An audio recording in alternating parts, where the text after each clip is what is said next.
자, 안녕하십니까, 여러분. 자, 이번 주에 공부할 범위는 아모스서와 오바댜입니다.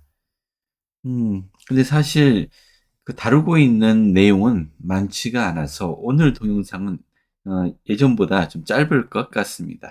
먼저 아모스입니다. 아모스가 누구냐? 아모스는 유다의 산간마을 드고아 출신의 목자였다고 합니다. 그러니까 드고아가 어디냐 하면은 예루살렘과 헤브론 사이쯤에 있는 요 지역에서 온 목자라고 합니다. 아모스는 유다국의 선지자였던 것이죠. 하지만 부름받기는 이스라엘의 모든 지파 그리고 세상의 열국에 대한 음, 계시를 받았다고. 여기 이스라엘 모든 지파는 북왕국과 남왕국을 포함하고 있습니다. 그래서 아모스는 유다의 우시아 왕 시대에 봉사했던 것으로 보이고요. 그래서 아모스의 성역 기간은 기원전 750년경으로 추정됩니다. 그러니까 아시리아의 침공을 받기 전이죠. 그렇다면은 아마도 이사야 또는 호세아와 알고 지냈을 가능성이 큽니다. 동시대 인물이었을 것으로 생각됩니다. 자, 아모스서 1장과 2장이 걸쳐서 여러 나라들에 대한 이야기가 있는데요. 자, 이렇게 표시된 것이 보이시죠? 다메섹. 다메섹은 지금의 시리아의 수도이죠. 당시에는 아람이라고 불렀습니다. 아람 백성의 도시입니다.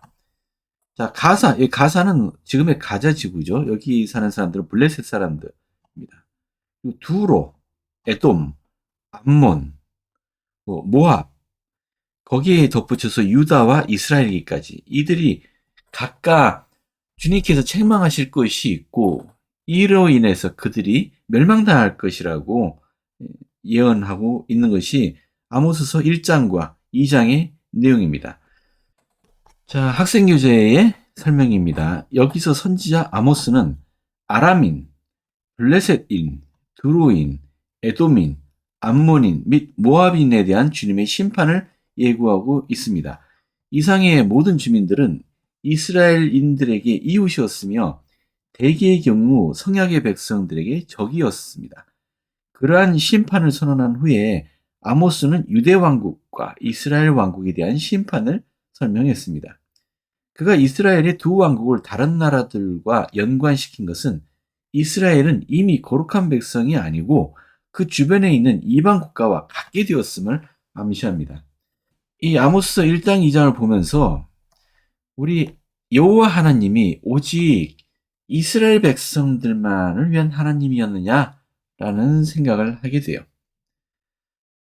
우리 요나서를 보면은 하나님께서 요나를 아시리아 백성에게 보내서 그들에게 회개를 외치게 하는 장면이 나옵니다.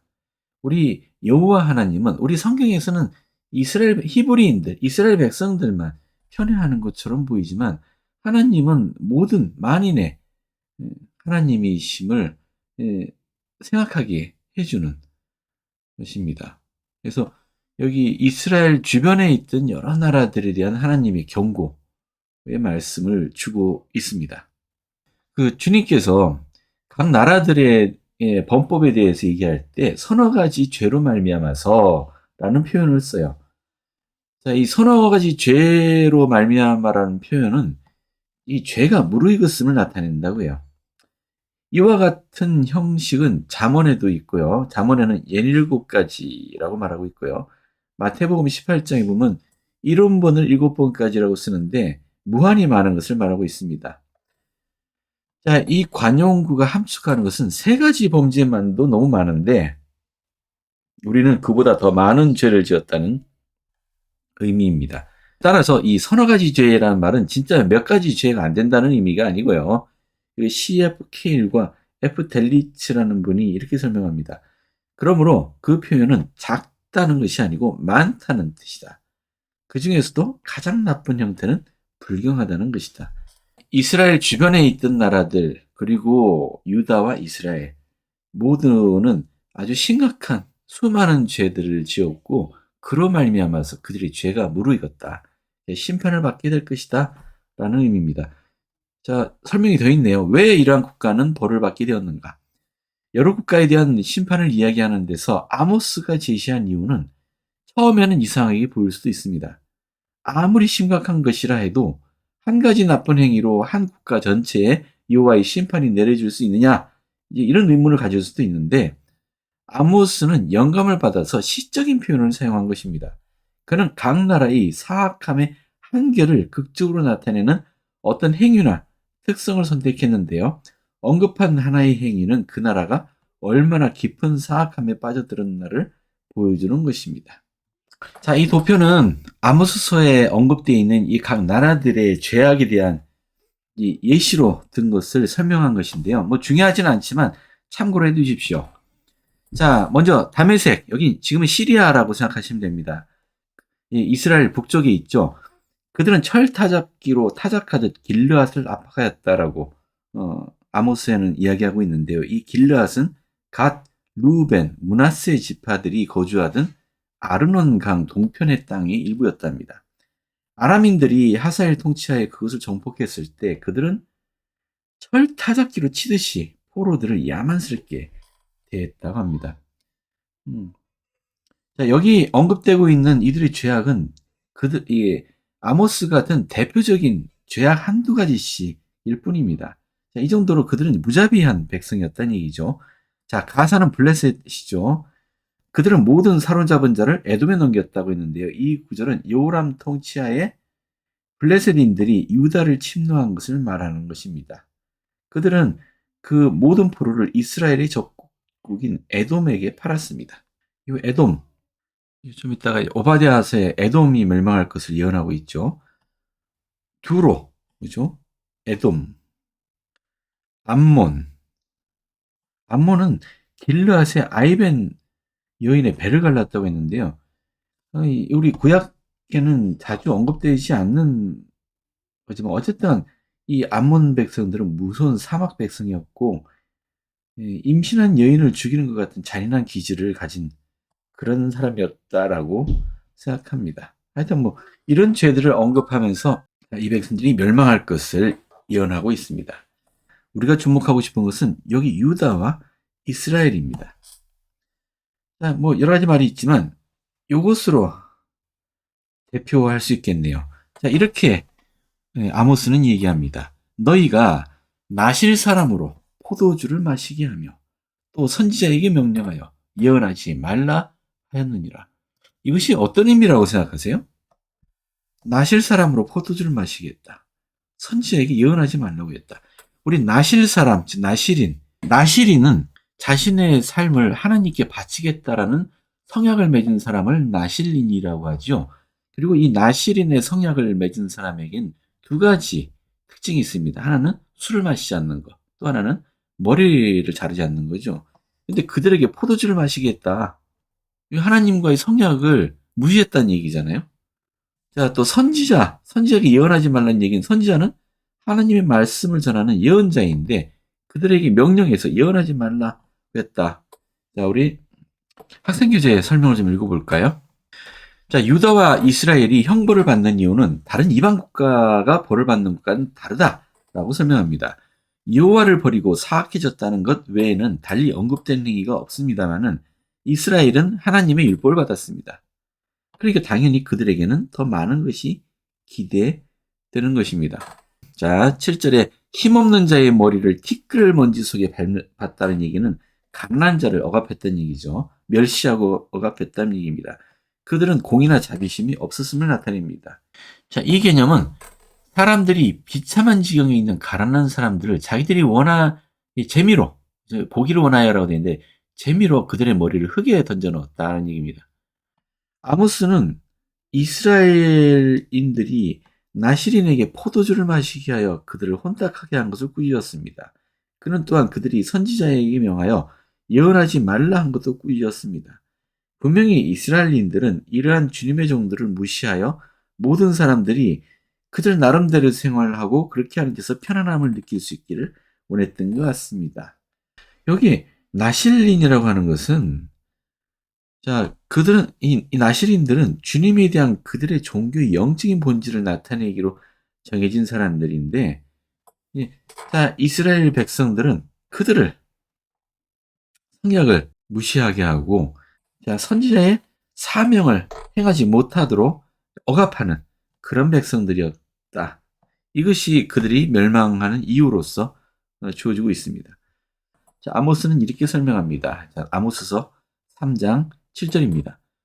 주 여호와께서는 자기의 비밀을 그 종 선지자들에게 보이지 아니하시고는 결코 행하심이 없으시리라. 우리는 여기서 어떤 교훈들을 배울 수 있나요?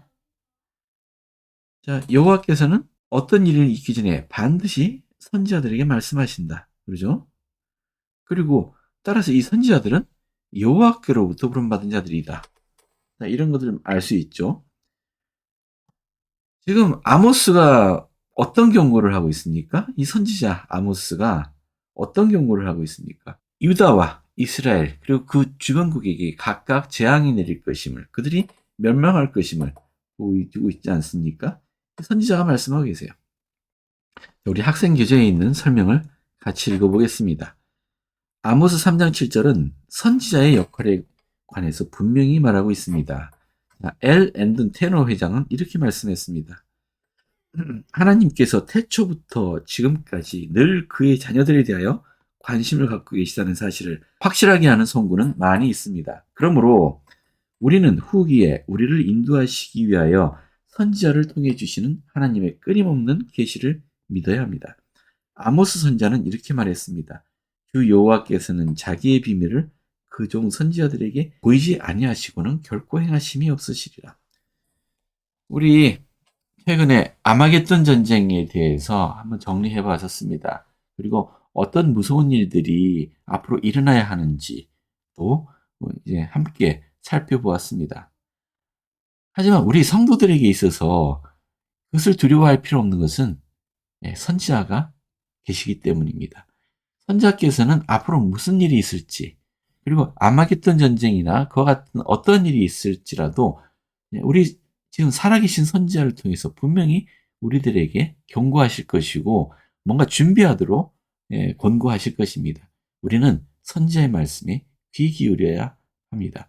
지금 고대 이스라엘 백성들은 선지자가 예언하지 못하도록 했다. 즉 그들의 말에 귀를 기울이지 않고 그들을 배척했습니다. 그것이 어떻게 보면 이 백성들이 멸망한 결정적인 이유라고 할 수 있을 것 같습니다.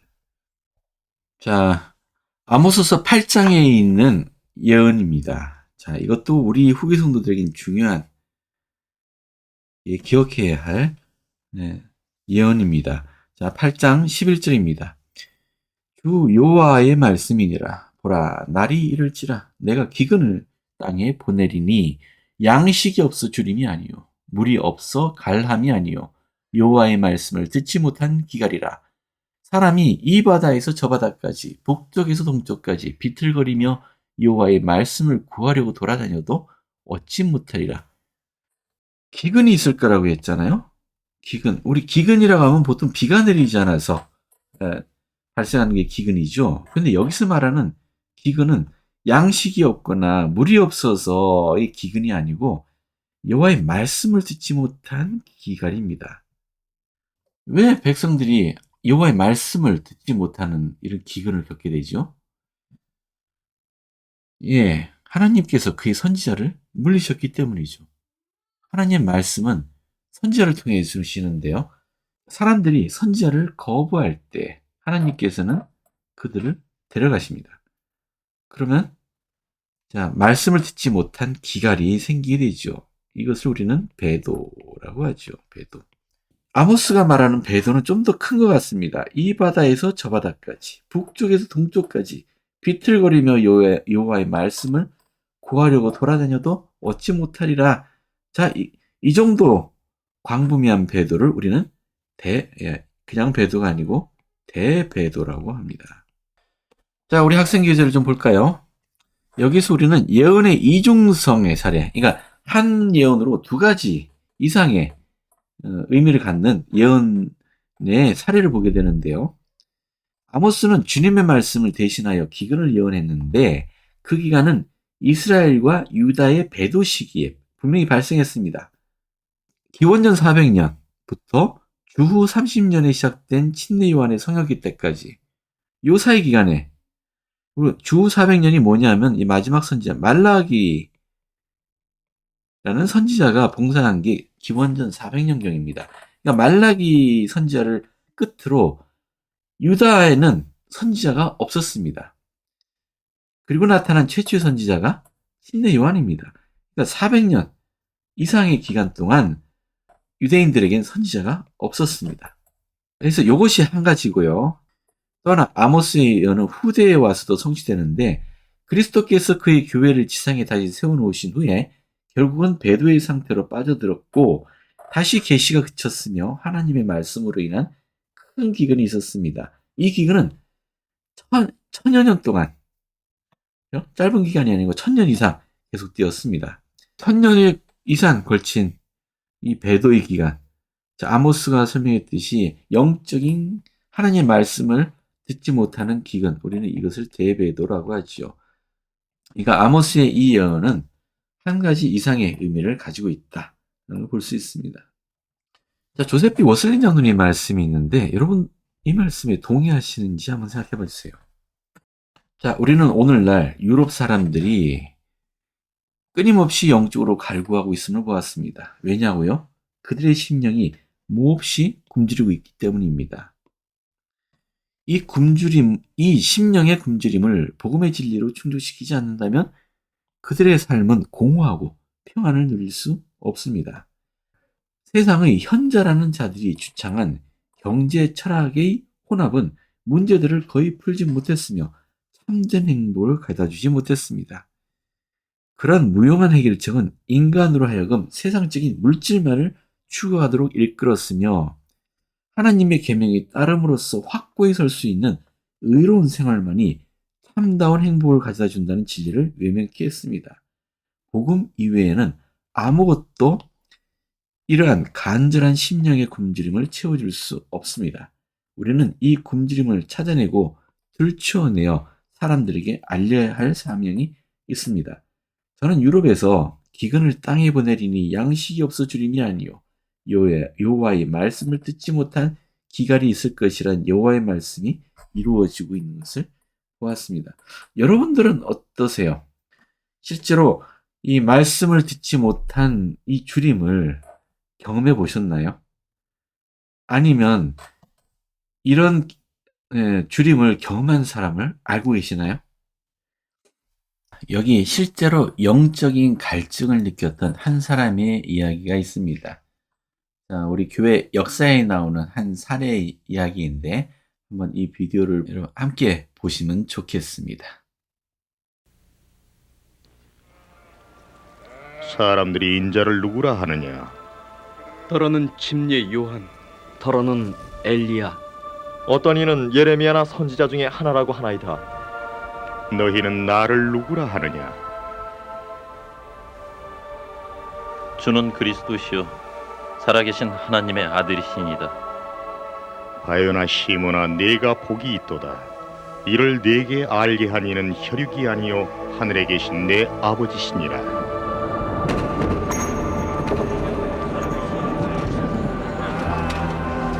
내가 이 반석 위에 내 교회를 세우리니 음부의 권세가 이기지 못하리라. 베드로, 야고보, 스테반은 살해됐고 요한은 유배됐습니다. 진리로부터 떨어져 나간 베도가 있었어요. 바울의 예언대로 말이죠.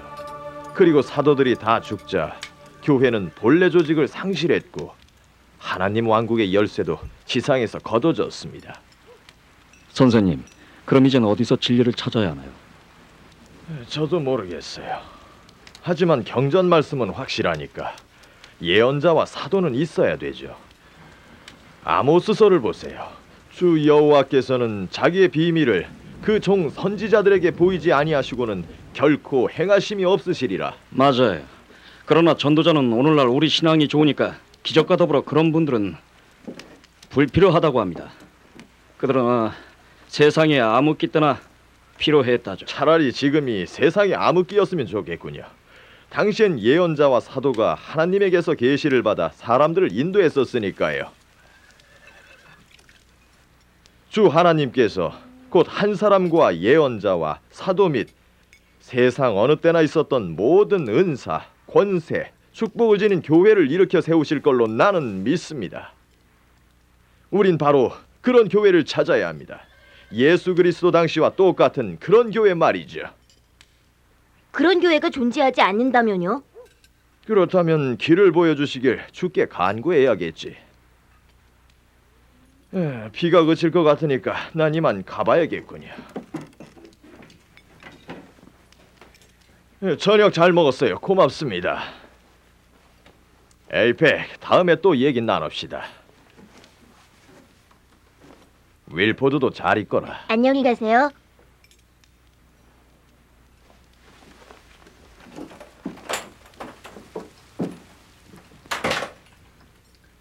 로버트 메이슨은 참 좋은 분이시여. 근데 좀 남다른 생각을 하시는 것 같다. 누가 그런 것들을 믿겠어? 난 믿어요.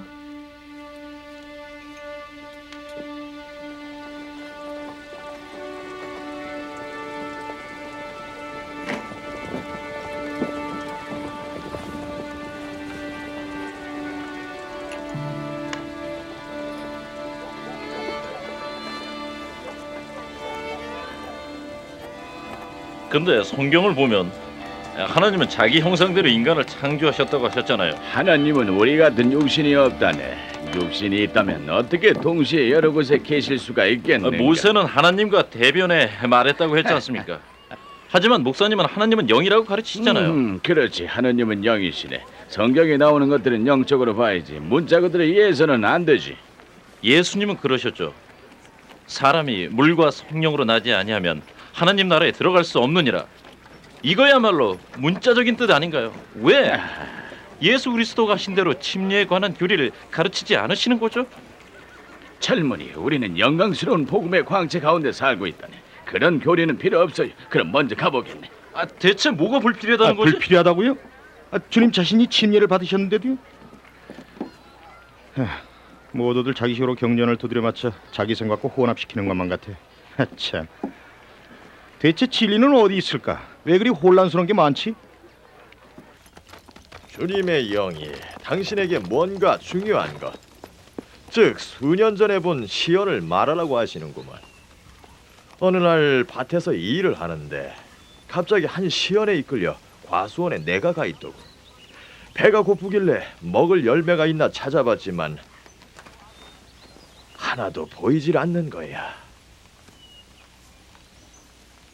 그 많은 나무 중에 열매는 하나도 없고, 그래 황당해서 서 있는데 나무들이 쓰러지기 시작하지 뭐야. 회오리 바람에 넘어가기라도 한듯 말이지.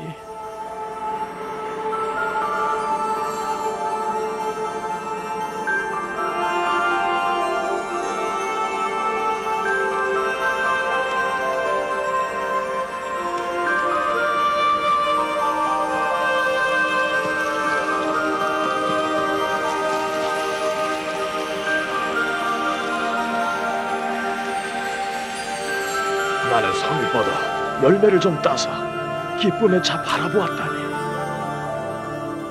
그런데 막 먹으려고 하는데 글쎄 시연이 사라지지 뭔가. 열매는 맛도 못 봤는데 말일세. 먹어보지도 못했어.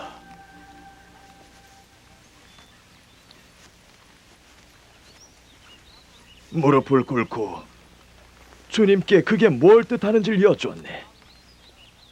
그 응답으로 난 주님 음성을 들었지. 주님이 뭐라고 하시던가요? 주께서 그러시더군. 숲의 큰 나무들은 내가 사는 세대를 상징하느니라. 이 세대는 지상에 예수 그리스도의 교회가 없느니라.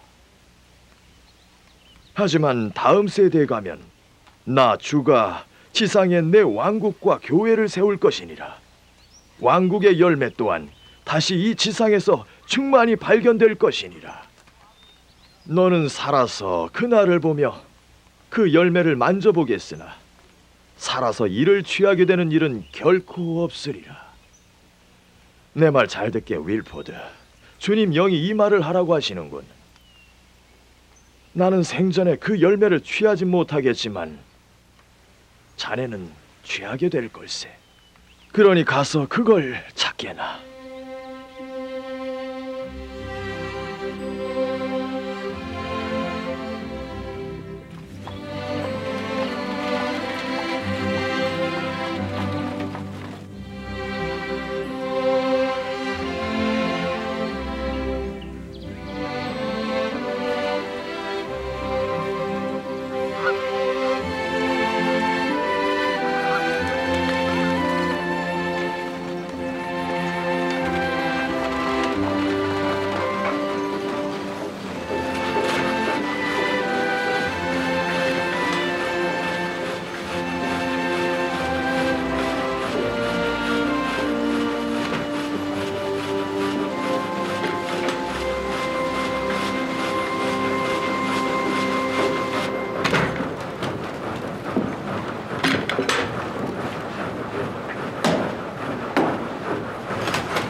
아주머, 들어봐. 믿고 침례를 받는 사람은 구원을 얻을 것이요, 믿지 않는 사람은 정죄를 받으리라. 그 성구는 나도 알아. 난 침례 받고 싶어. 내가 알고 있는 지식에 따라 생활하도록 노력해야겠어. 침례는 이미 알고 받았잖아. 있어. 호울리 목사님이 유아 세례를 주셨던 거. 하지만 그 근거가 되는 성구는 어디에도 없더라고. 그 대신 난 침수로서의 침례에 대한 많은 근거를 찾아냈어. 그래서 구원받으려면 합당하게 침례 받아야 한다고 생각하게 됐던 거야. 결정 잘 내리셨습니다. 왜 하필 우리 신앙을 갖겠다고 결심했죠? 다른 종교도 많은데. 전 침례가 구원에 꼭 필요하다고 믿죠. 성경에선 예수님과 그를 따르는 자들이 침수로서의 침례를 받았다고 되어 있고요. 그런데도 사람들은 이게 불필요하다고 생각하거나 그 의식을 변경시키는 것 같습니다. 그러나 전 가능한 한 그대로 구세주의 모범을 따를 생각입니다. 좋은 생각이네요. 자, 그럼 들어갈까요? 그런데 목사님, 자, 망설일 것 없이 어서 들어오세요.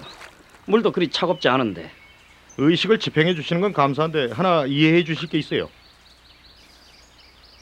목사님, 교회엔 가입하지 않을 겁니다. 예? 제가 성경에서 찾은 그리스도의 교회와 맞지 않는 것 같거든요. 하지만 내 생각엔 목사님이 성경대로 의식을 하긴 하지만 대체 사도와 예언자는 어디 계신가요? 목사님 교회는 그리스도 교회의 조직으로 볼 때 부족합니다. 그리고 일부 교리도 제가 경전에서 본 것과는 틀리고요. 내가 맞게 이해하고 있다면 내게 침례받길 원하시죠? 근데도 하나님 왕국에 들어가길 거부하시는 건가요? 제가 찾는 게 하나님 왕국이긴 하지만 성경을 보면 목사님 교회는 그게 아니라는 느낌입니다.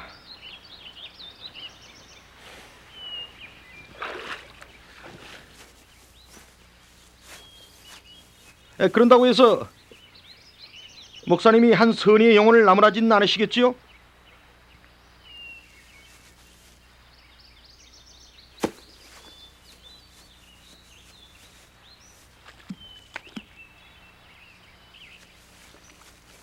이 존귀는 아무나 스스로 취하지 못하고 오직 아론과 같이 하나님의 부르심을 입은 자라야 할 것이니라. 피펜 목사님에게는 날 침례줄 권능이 없었다는 뜻이야? 아론은 그 권능을 하나님의 예언자의 안수로 부여받았어. 티펜 목사님도 그랬어? 점심 갖고 가야죠. 당신이 가장 좋아하는 건데. 참 고마워요. 권능이 없다. 그렇다면 어떻게 구원받게 되겠어? 아주만, 그럼 우린 저주받게 될까?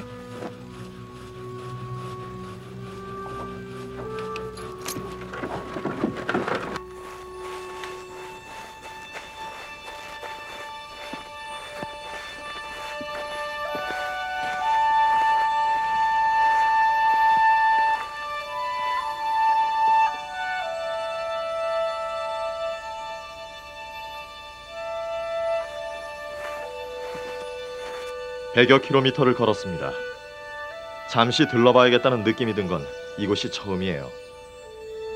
우린 예수 그리스도 교회가 지상에 회복됐음을 선포하러 왔습니다.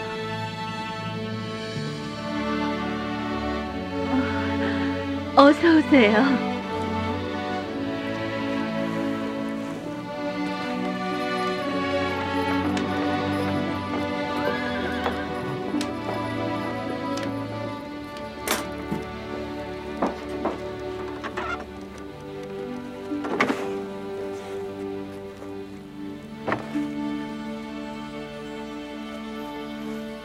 아쉽네요. 저분들을 만나봤어야 하는데. 저 사람들 누구죠? 전도사들인데 몰몬이래요. 여기서 잠시 쉬게 했는데 이제 막 학교 쪽으로 떠났어요. 설교를 하겠죠? 설교라면 많이 들었는데 어떤 걸 가르치지? 사도와 예언자에 대해 말하던데요. 아주머니는 어디 있죠? 아까부터 기다리고 있어요.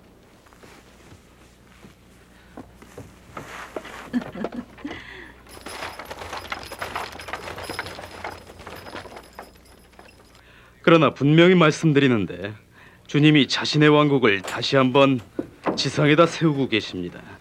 예언자와 사도 그리고 구세주 당시 교회에 있었던 모든 은사와 축복이 있는 그런 왕국 말입니다. 여러분은 경전을 읽으면서 이게 궁금했을 겁니다. 오늘날 예언자, 사도들, 천사, 시현, 계시, 하나님의 음성은 대체 어디 있는 걸까? 혹자는 지금 이 시대엔 그런 것들이 필요 없다고 말할지도 모릅니다. 하지만 전 예수 그리스도의 영광스러운 복음이 회복되었음에 감사하고 기쁩니다. 지상에 예언자가 다시 계시기도 하고요. 더불어 계시도 있고 인간이 하나님 음성을 다시 듣게 되니 이 얼마나 감사합니까?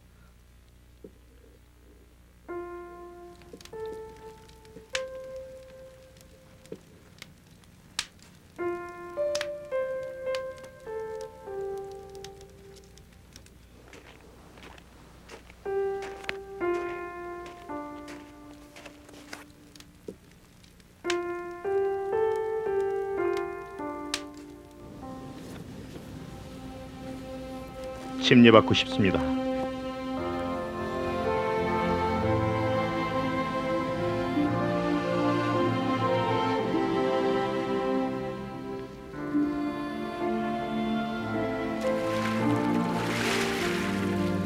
존경하는 메이스 신께 좋은 소식이 있습니다. 구원에 필요한 의식이 정확한 형태로 회복됐답니다. 전혀 춥지 않은데요? 권능 즉 하나님의 신권 소유자에게서 침례 의식과 안수를 받았는데 그들은 고대 사도들로부터 직접 그걸 받았습니다. 또한 말하노니 성신을 받으시라. 전 하나님이 예언자 요셉 스미스를 통해 세우셨음을 압니다. 하나님께서 예언자 요셉 스미스를 통해 지상에 예수 그리스도의 교회를 세우셨음을 알며 전 거기에 가입했습니다. 영광스러운 사업에 참여하고 있다는 느낌입니다. 전 그 안에서 생사를 같이 할 겁니다. 이제야 왕국을 찾았죠. 전능하신 하나님께서 당신을 허락하셔서 그분의 왕국과 강림을 위해 당신을 준비시키길 간구합니다.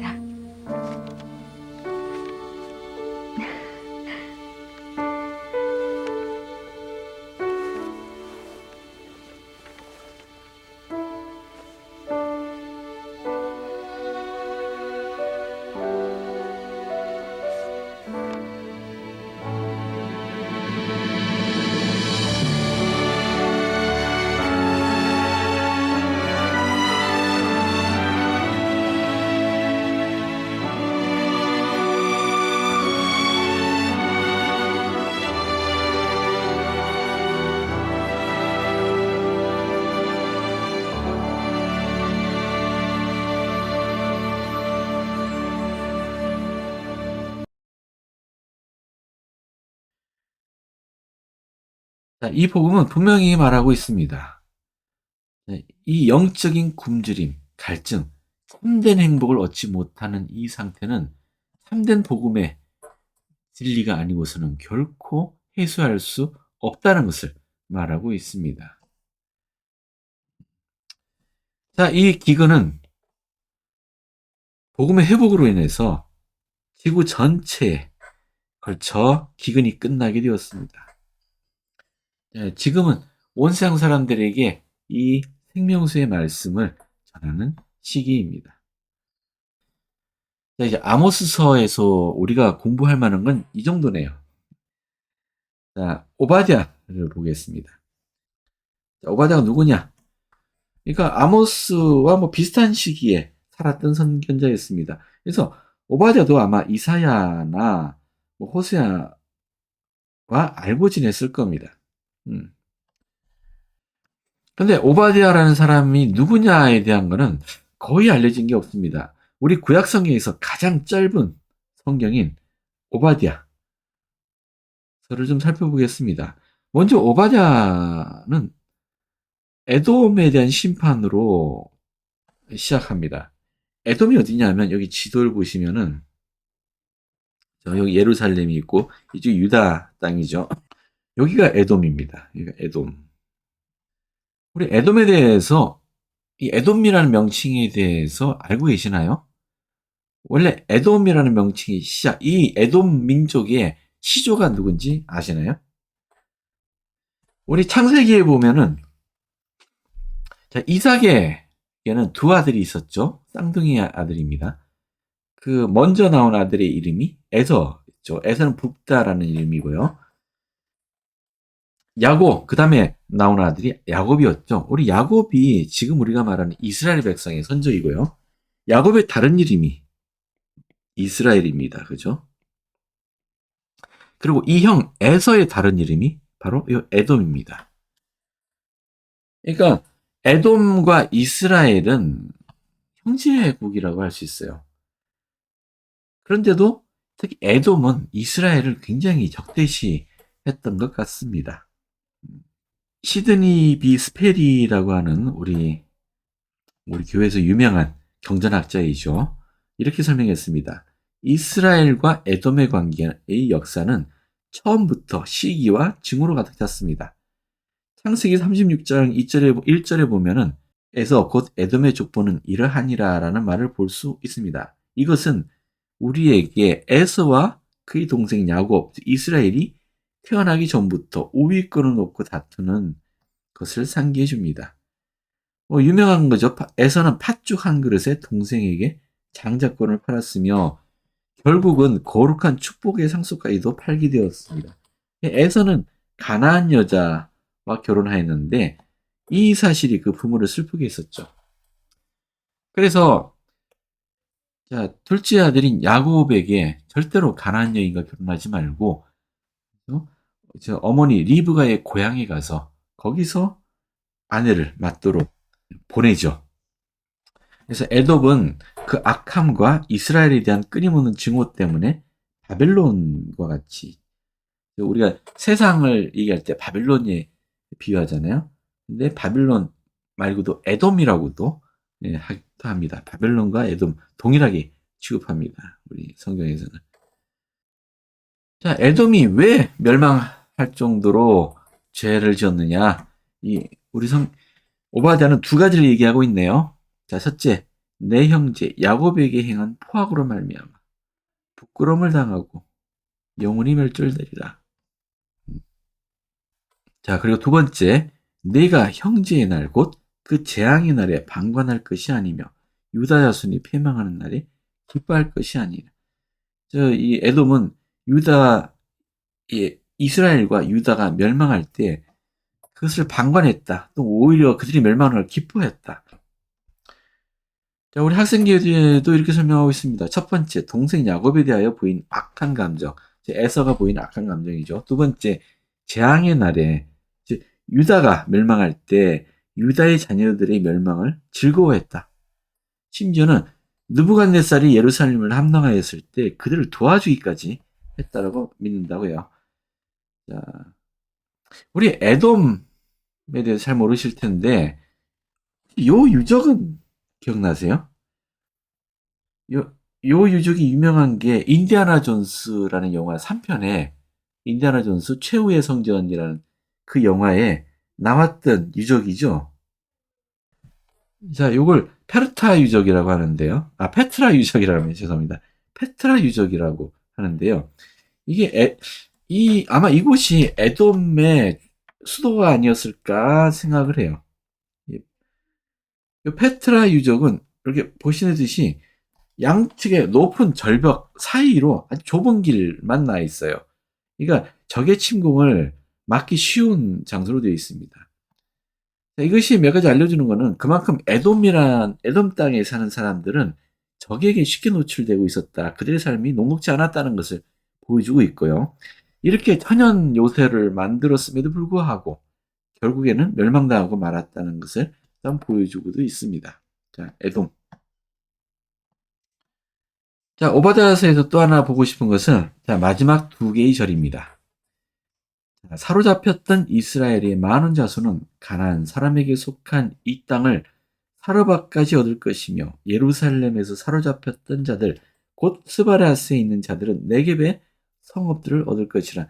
이게 이상하게 들리지만 요거는 지금 마지막 후기에 있을 이스라엘의 집합 그들이 다시 회복될 것에 대한 예언입니다.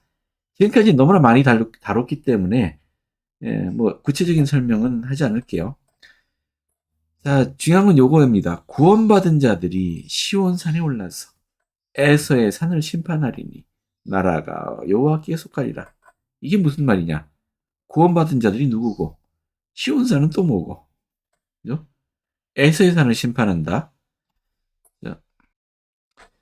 자, 학생교재 잠깐 볼까요? 예, 여기 분명히 선지자인 오바댜는 이스라엘의 후기 회복과 그들의 행할 사업을 분명히 보았습니다.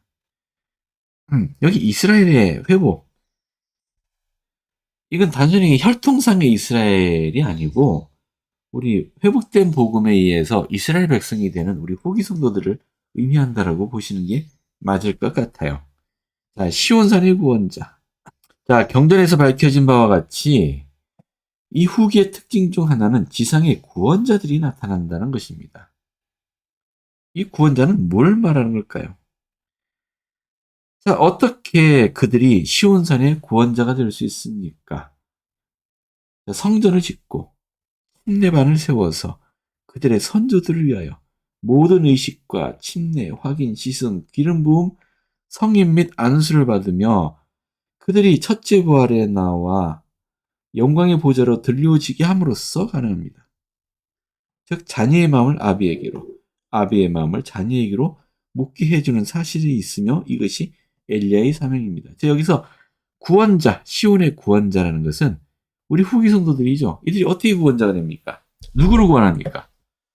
우리 선조들을 구원하는 것입니다. 이미 돌아가신 자들. 자, 그들을 구원하는 구원자가 될 것이다. 라는 의미입니다. 자, 그래서 오바댜서를 정리하자면은 먼저 여호와께서 에돔을 심판하신다라고 하셨는데 이 에돔은 실제 이스라엘 백성을 괴롭히던 이 에돔 백성을 의미하기도 합니다. 하지만 더 나아가서 아까 에돔은 무엇과 같다고 했죠? 바벨론, 그죠? 곧 세상과 같은 의미로 쓴다고 했죠. 그러면 에돔을 심판하신다는 얘기는 지금 마지막 경륜의 시대에 세상을 심판하시는 하나님을 의미하기도 합니다. 이 오바댜서는 두 가지의 의미를 가지고 있습니다. 에돔이 멸망할 때 구원자들이 나타나게 되는데 이 구원자들은 시온산에 올라서 즉 성전이 지어져 있는 산에 올라서 에서의 산, 즉 세상을 심판하게 됩니다. 그러니까 성전에서 우리 후기 성도들이 돌아가신 분들을 위한 조상들을 구원으로 이끌 때 이 일에 우리가 전념할 때 에서의 산, 즉 세상의 악마의 왕국은 허물어지기 시작할 겁니다. 자, 우리 후기 성도들에게 주어진 중요한 책임 첫 번째 선교사업입니다. 세상에 복음의 말씀을 전해야 됩니다. 우리 성전에서 행해지는 돌아가신 자들의 구원을 경시해서는 안 되겠습니다. 오히려 우리 후기 성도들에게 주어진 더 큰 사명일지도 모릅니다. 오늘 여기까지네요. 혹시 설명이 부족했다 싶거나 이 경전을 공부하시면서 질문이 더 있으신 분들은 언제든지 우리 카카오톡의 토론방에 질문 올려주시면 감사하겠습니다. 자, 오늘은 여기까지입니다.